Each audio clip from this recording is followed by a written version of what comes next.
Hello friends, मेरे story channel पे आप सभी का स्वागत है। मेरी आज की कहानी है प्रतीक्षा। दिसंबर माह की 30 तारीख की बेहद ठंडी रात, 1:30 बज रहे थे। समय काटना बहुत ही कठिन लग रहा था। एक एक पल एक एक सदी की तरह कट रहा था। मैं सोच रही थी कि आज मैं ज़िंदगी के उस चौराहे पर खड़ी हूँ जहाँ से मुझे अपने लिए नई राह चुननी है। एक तरफ प्यार भरे जीवन का अनंत आकाश था, तो दूसरी तरफ माँ का ममता से भरा हृदय। मुझे ही ये तय करना था कि अपना सारा जीवन विनय को सौंप दूं या माँ की इच्छाओं का सम्मान कर उनके बताए युवक से शादी कर लूं। यूँ तो अक्सर बेटियां माँ बाप के कहने से अपना जीवन एक अनजान युवक को सौंप देती है, लेकिन कुछ ही साहसी युवतियां होती हैं जो स्वयं अपना जीवन साथी चुनती है। मैं विचारों के संसार में विचर रही थी। मेरी हथेलियां पसीने से भीगी हुई थी, दिल धड़क रहा था, घबराहट सी हो रही थी। यह फैसले की घड़ी थी। यदि आज विनय के साथ ना जा सकी तो फिर कभी भी नहीं जा सकूंगी। इस घड़ी का महीनों से मुझे और विनय को इंतज़ार था। आज तो जाना ही होगा। एक तरफ माँ का मोह, तो दूसरी ओर विनय का प्यार भरे सुखद जीवन का आश्वासन। विनय की जिद पर ही मैं घर छोड़कर जा रही हूँ। ऐसे फैसले में किसी और की राय भी तो नहीं ली जा सकती थी। मुझे मालूम है कि मेरी भोली माँ शायद ही यह सदमा सहन कर पाए, लेकिन मैं क्या करूँ? मैं अपने दिल के हाथों मजबूर थी। पूरा मकान अंधकार में डूबा हुआ था। केवल मेरे कमरे में टेबल लैंप जल रहा था, जिसकी रोशनी में विनय के प्यार भरे पत्र को मैं कई बार पढ़ चुकी थी। लिखा था, मेरी जीवन संगनी सोनिया, कल रात ठीक 3 बजे प्लेटफॉर्म नंबर 4 पर मैं तुम्हारा इंतज़ार करूँगा। घबराना मत, मैं तुम्हारे साथ हूँ और सदा रहूँगा। और भी बहुत कुछ लिखा था जो मुझे रोमांचित करने के लिए काफ़ी था। कल दोपहर की ही तो बात है जब हम दोनों कॉफ़ी हाउस में बैठे उस संसार को सजाने की बात कर रहे थे, जो हमारे लिए एक सुंदर स्वप्न की अनुभूति जैसा था। सारी योजना बन चुकी थी, केवल अब उसे मूर्त रूप देना ही शेष था। विनय की ही सलाह पर मैंने मेरे दहेज के लिए संभाल कर रखे गए रुपयों और जेवरों को सूटकेस में रख लिया था। विनय के कहे हुए शब्द कानों में गूंज रहे थे। ताकतवर होने के लिए अपनी शक्ति पर भरोसा रखना ज़रूरी है। उन व्यक्तियों से कमज़ोर और कोई नहीं होता जिन्हें अपने सामर्थ्य पर भरोसा नहीं होता। मैंने पूछा था, विनय कहाँ जाएंगे? बड़े आत्मविश्वास से उसने कहा था, तो मुझ पर विश्वास करो। और मेरा मन उसकी बातों पर विश्वास कर रहा था। मैंने आज शाम को अपने निर्णय से माँ को अवगत कराते हुए बताया था। माँ, तुम विनय को तो जानती ही हो, वे कई बार आया है हमारे घर। मैं उसी के साथ घर बसाना चाहती हूँ, इसलिए मैं आज यह घर छोड़कर जा रही हूँ। बेटी, तुम्हारे मामा एक लड़के को देख आए हैं। वह हर दृष्टि से तुम्हारे योग्य है और वह इसी रविवार को आ ही भी रहा है तुमसे मिलने के लिए। हम सभी तुम्हारे विवाह के लिए चिंतित और प्रयत्नशील हैं। थोड़ा सा हमें वक्त दो, सुखद समय की प्रतीक्षा करो। थोड़े से धैर्य की ज़रूरत है बस, फिर सब अच्छा ही होगा। माँ एक ही सांस में सब कुछ कह गई, पर मैं विनय के सम्मोहन से इस कदर जकड़ी हुई थी कि माँ की हर बात मेरी समझ से परे थी और मैं अपनी ज़िद पर अड़ी थी। इस विषय पर हमारी काफ़ी तीखी बहस हुई। आखिरकार माँ समझ गई कि मुझ पर एक नासमझ जिद सवार है और यह जिद किसी अन्य बात को अपने आगे टिकने नहीं देगी। माँ ने फिर कहा, जिसके भरोसे तुम यह घर और मुझे छोड़कर जा रही हो, कम से कम उसे और उसके प्यार को एक बार जांच परख ज़रूर लेना। यह मेरी अंतिम सलाह है बेटी। माँ के स्वर नम पड़ गए थे। मैंने लापरवाही से कहा, मैं अब बड़ी हो चुकी हूँ, विनय को अच्छी तरह से जानती हूँ और मुझे उस पर पूरा भरोसा भी है। धोखा वही खाते हैं जो विश्वास करते हैं। यह कहते हुए माँ रोते हुए अपने कमरे की ओर चली गई। अब फैसले की घड़ी नज़दीक आ चुकी थी। मैंने घड़ी को देखा तो 2:15 हो चुके थे। मैंने सोचा अब चलना चाहिए। धीरे से लैंप बुझाया, बिना आवाज़ किए बाहर आंगन में आई तो नीले आसमान में तारे ही तारे छिटके हुए दिखाई दिए। आसमान नाचते मोर के पंख जैसा लगा। ठंडी हवा का एक झोंका बदन से आकर टकराया। इस झोंके की परवाह न कर मैं आंगन पार कर घर का बंद मुख्य दरवाज़ा खोलने ही वाली थी कि हृदय की गहराइयों से आवाज़ आई, ये क्या कर रही हो सोनिया? क्या यही हमारे परिवार की परंपरा है? क्या होगा इस प्रतिष्ठित परिवार की इज्जत का?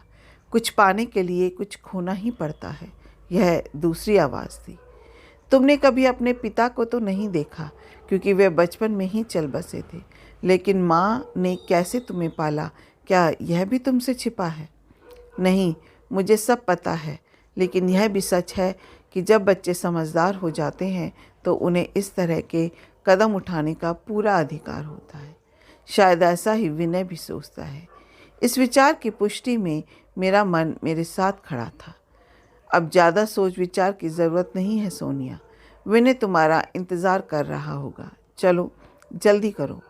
मन के अंदर से आदेशात्मक आवाज़ आई। नहीं, यह पूरी तरह गलत है सोनिया। जो चीज़ गलत है उसे चाहे जिस तर्क के लिबास में लपेटा जाए वह गलत ही रहेगी। दिमाग बोल रहा था, कल क्या होगा? तुमने सोचा है कभी? क्या होगा? जग हंसाई होगी।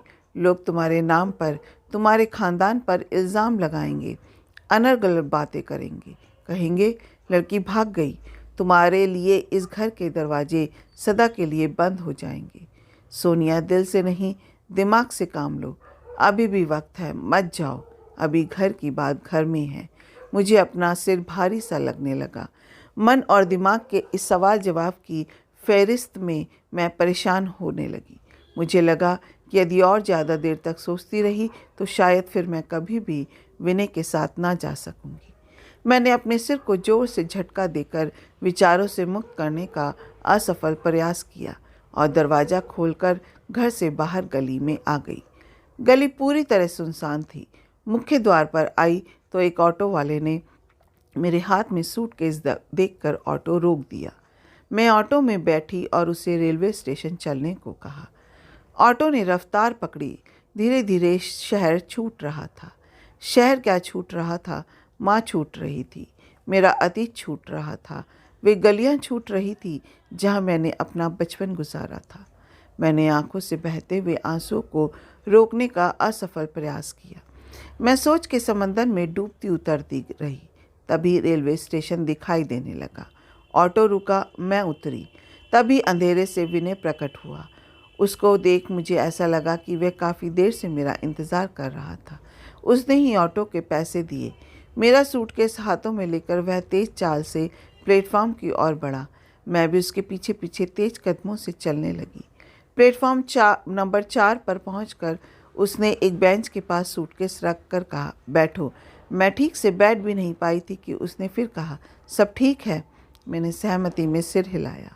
वह कुछ देर तक चुप रहा। शायद उसका चुप रहना उसे ही असहनीय सा महसूस हो रहा था। वह फिर बोला, गाड़ी 1 घंटा लेट है।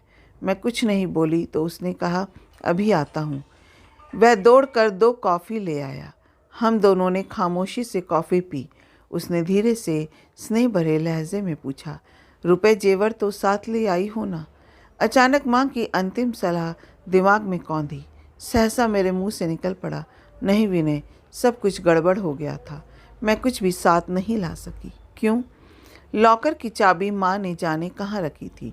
दिन भर ढूंढती रही, मिली ही नहीं। उसका सांवला गोल चेहरा गुस्से से सुलग उठा। अचानक वह बिफर उठा। उसका इस तरह बिफरना मेरे लिए अप्रत्याशित था। वह पहले तो धीरे धीरे बोल रहा था, फिर उसका दिमाग असंतुलित हो उठा और वह अचानक गुस्से से चीखने सा लगा। क्यों आई हो खाली हाथ? क्या होगा परदेश में बिना पैसे के? कितने दिन से मैं तुम्हें समझा रहा था। और जाने क्या क्या वह कहता चला गया। उसे इतना असहज होते हुए मैंने पहली बार ही देखा। मैंने कहा, पहले मेरी भी तो बात सुनो।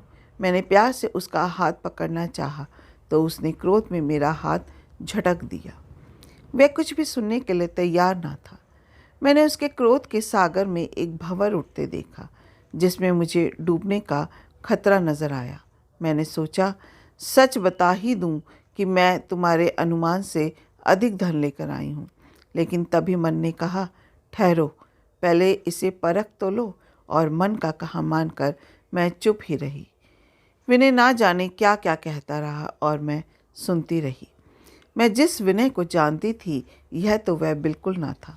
मेरे लिए वह पत्थर का नहीं, जीता जागता देवता का रूप था। लेकिन आज मुझे वह पत्थर से भी ज़्यादा कठोर लग रहा था। मुझे आज पहली बार अपनी पसंद पर दुख हुआ। सोचा, क्या मेरा चुनाव सही था? मुझे अपने चारों ओर अंधा गहरा जंगल सा महसूस हुआ जिसकी सभी राहें मानो गुम हो, और मैं जिन संभावनाओं से जुड़ी हुई थी उसमें मुझे अपना अस्तित्व हवा में झूलते हुए जालों की मानिंद महसूस हुआ। मुझे मेरी ही निराशा लहूलुहान कर रही थी। प्यार का सागर कुछ पलों में ही सूख गया था। मैंने बहुत देर तक कुछ सोचता रहा, फिर जल्दी से बोला, सुनो सोनिया, मैं बिना पैसे के इस शहर से एक कदम भी बाहर नहीं रख सकता हूँ। यदि तुम मेरा प्यार और जीवन भर साथ चाहती हो तो कल इसी तरह इसी ट्रेन से चलेंगे, पर इस बार पूरी तैयारी से आना। मैं टिकट कैंसिल करवा कर कल का रिजर्वेशन करवा लेता हूँ। विनय की पोल खुल चुकी थी। मैं समझ चुकी थी कि उसके लिए पैसा ही सब कुछ है। अब मैं उसकी बातों के सम्मोहन से पूरी तरह मुक्त हो चुकी थी। मैं भी विनय को बहुत कुछ कहना चाहती थी, लेकिन मैं खामोशी के दामन को ओढ़कर अपने में ही दुबक कर रह गई। मैंने सोच लिया कि मेरे जीवन साथी के साथ जीवन काटना मुश्किल ही नहीं, असंभव होगा।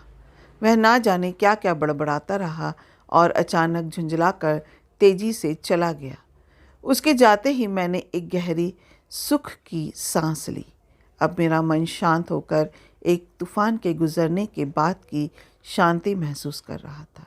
मुझे लगा कि दुनिया में कहीं जगह हो ना हो, लेकिन अभी भी मेरे लिए एक ऐसी छत है जिसके नीचे मेरा एक कमरा और उस कमरे में मेरा बिस्तर है जो अभी भी मेरा इंतज़ार कर रहा है। मैं अभी इतनी दूर भी नहीं आई थी कि मेरा लौटना असंभव होता।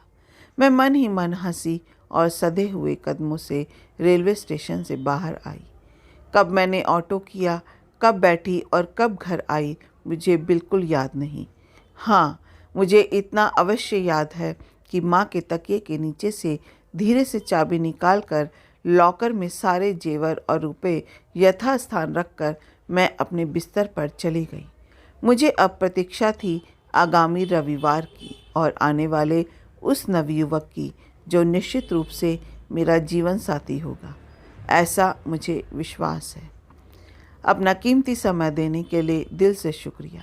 अगर आपको ये कहानी अच्छी लगी हो तो एक लाइक कीजिएगा, शेयर कीजिएगा और मेरे चैनल को सब्सक्राइब करना मत भूलिएगा। फिर मिलते हैं एक नई कहानी के साथ। जय हिंद।